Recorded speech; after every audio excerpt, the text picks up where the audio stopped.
Le 2807, Monsieur Fuchs.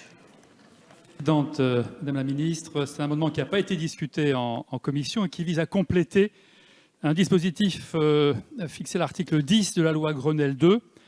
Le décret 2011-1336 a créé depuis le 1er octobre 2013 l'obligation pour les transporteurs de déclarer les volumes de gaz à effet de serre émis lors de leur transport. C'est un décret donc qui fixe les modalités, mais qui n'est pas appliqué, puisque seuls 29% des transporteurs déclarent et remplissent donc les obligations de ce décret.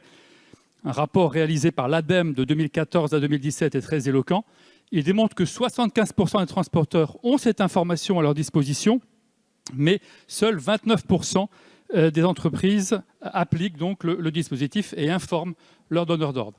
Comme le suggère l'ADEME, cet amendement propose des sanctions en cas de manquement, sanctions alourdies en cas de récidive. C'est la seule façon que l'ADEME a trouvé pour que cet article 10 soit réellement appliqué. Cet amendement propose aussi que le calculateur utilisé soit certifié, car aujourd'hui, les 75% de transporteurs utilisent leur méthode personnelle et il faudrait que la méthode utilisée soit donc certifiée. Ça, c'est également une autre proposition de cet amendement.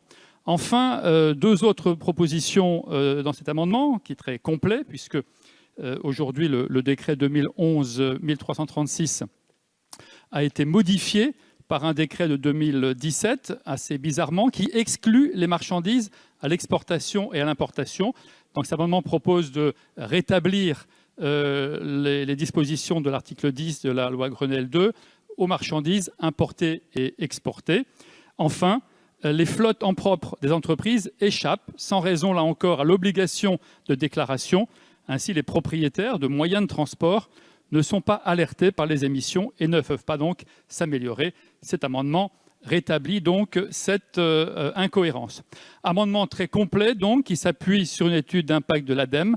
Il permettra d'avoir une source d'information précise, complète et fiable en matière de rejet de gaz à effet de serre lors des transports de marchandises. Et c'est ainsi que le voulait le législateur lors de la loi Grenelle II. Merci, Monsieur le député.